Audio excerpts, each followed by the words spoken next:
Hola, ¿cómo están? Mi nombre es Gerson Montes, esto es Proyecto Berea y seguimos con el proyecto de Hablando de Romanos. Seguimos con el capítulo 1, versículo 1.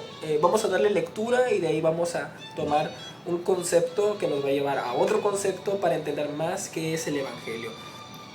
Dice así: Pablo, siervo de Jesucristo, llamado a ser apóstol, apartado para el Evangelio de Dios. El primer concepto que vamos a analizar es doulos. Y el otro concepto es Kyrios. Esos dos van ligados. El primero significa esclavo y el segundo significa amo o señor. Ya que donde no hay esclavo, donde hay esclavo, perdón, hay un amo, y donde hay un amo hay un esclavo. Ahora, quizás en nuestra cultura no veamos presentes estos dos conceptos de forma tan clara. Y por eso es necesario recurrir a analizarlos a la luz del contexto en el cual Pablo hace uso de ellos y con los cuales representa la relación de Jesús con los creyentes. Incluso el mismo Pablo se identifica como esclavo. El mismo versículo dice: Pablo, esclavo de Jesucristo. Entonces, ¿quién es el esclavo? Pablo. ¿Y quién es el Señor? Es Jesús. Pablo se identifica también como un doulos. Ahora, según el diccionario teológico, doulos se utiliza ya sea para describir el estatus de un esclavo o una actitud que se corresponde con la de un esclavo. O sea, ya sea que sea un esclavo o se comporte como un esclavo. Dice este mismo diccionario teológico: los griegos tienen un fuerte sentido de la libertad. La dignidad personal consiste en la libertad. Hay, por tanto, una violenta aversión a toda servidumbre. Se puede prestar servicio al Estado, pero por libre decisión. La esclavitud se desprecia y se rechaza. Ahora, en todo caso, los griegos utilizaban la palabra para su relación con los dioses, la palabra philos, no doulos. Y la palabra philos es amigo. Entonces ellos expresaban su relación para con sus dioses de una manera amistosa, en todo caso, pero no de servidumbre, bueno, de esclavitud, perdón. Ahora, para el pensamiento griego esto chocó totalmente, y con los romanos igual.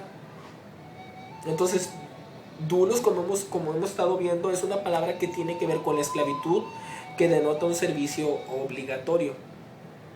Ahora, aquí es donde viene la diferencia entre la palabra siervo, con la que vemos traducido en nuestras Biblias en 1960, perdón, y la palabra esclavo, que es la real.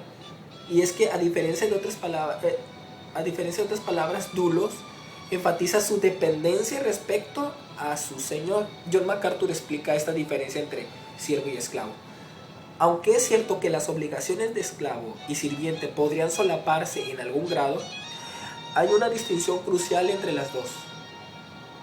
Los sirvientes, los primeros, se contratan. Los esclavos, los segundos, se poseen. Ahora, mientras que los sirvientes son asalariados, los esclavos son propiedad de quien es señor. Ahora, Kyrios, que significa señor, amo, era el título que se le daba de forma genérica a aquel que era dueño sobre algo o alguien, a un amo. Pero de forma específica se le daba al emperador, al César. Ahora, esto es muy importante, y es que la iglesia primitiva se enfrentó a ese problema. El único hombre en todo el imperio al cual se le debía llamar señor, Kyrios, era al emperador, al César. Esto se debe a que los romanos remontaron el origen de sus césares en los faraones egipcios. Esto es para justificar su gobierno autoritario y totalitario. Y sucedía que los faraones egipcios se habían identificado como hijos de los dioses, por lo tanto recibían culto, adoración.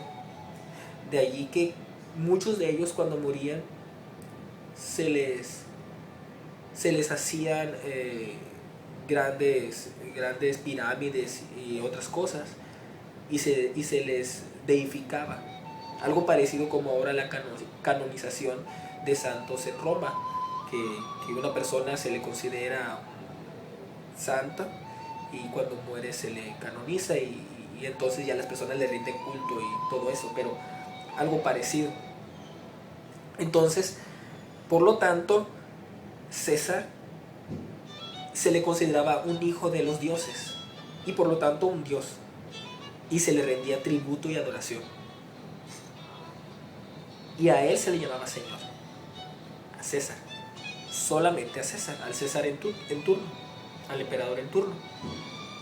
Y cuando se convocaba una vez al año a rendirle tributo a César, lo que se hacía es que se quemaba incienso delante de una estatua o algo que representara a César, y decían: César es Señor. Acto seguido se les daba un documento en el cual constaba de que habían hecho tal tributo, y después de eso pues quedaban exentos por todo ese año hasta el siguiente año. Eso era para decir que eran fieles al imperio y a su César.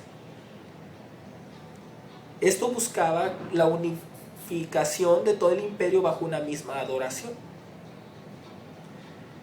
Y el problema fue ahí, cuando los cristianos tenían que enfrentarse ante este asunto y no podían decir que César es Señor, sino que contestaban con Jesús es Señor. ¿Por qué? Porque entendían lo que significaba llamarle al emperador Señor. Era darle una gloria que no merecía. De hecho, Jesús dice: dad al César lo que es del César y dad a Dios lo que es de Dios. ¿Qué significa eso? Que César quizás, bueno, más bien merecía como autoridad un respeto y sus tributos, pero la adoración solamente era él, al Señor, al único Señor, al Dios soberano. Entonces, al hacer esto, los cristianos eran muertos de maneras horribles, pero entendían que el Evangelio significaba tener un solo Señor, por cuanto ellos eran esclavos del Señor. Ahora, por último, quiero finalizar dejando esta frase de MacArthur y dando un comentario personal. MacArthur dice: el Evangelio no es una simple invitación a ser un asociado de Cristo, es un mandato a convertirse en su esclavo. Ahora, si verdaderamente estamos convencidos de que Jesucristo es el Señor, tenemos que estar igual de convencidos que nosotros somos sus esclavos. No podemos predicar un reino sin un rey, y tampoco un rey sin súbditos. Y nosotros somos esclavos comprados por un alto precio. Nosotros ya no nos pertenecemos a nosotros mismos, sino que Él es nuestro Señor, Él es nuestro Kyrios, y nosotros somos sus dulos. Y unos con los otros, los hermanos en la fe, somos partícipes de esta esclavitud, no mirándonos unos más que los otros, sino que todos participamos de esta misma esclavitud en Cristo Jesús. Y podemos decir junto con Pablo: siervo de Jesucristo. Dios nos los bendiga, espero que les haya sido de edificación. Esperamos sus comentarios, sus propuestas o cualquier cosa que tengan en mente. Esperamos que puedan compartirlo también en sus espacios, en sus muros, y con aquellas personas que creen que les pueda también ayudar. Hasta la próxima, y estaremos analizando aún Romanos 1:1. Hablamos de Romanos.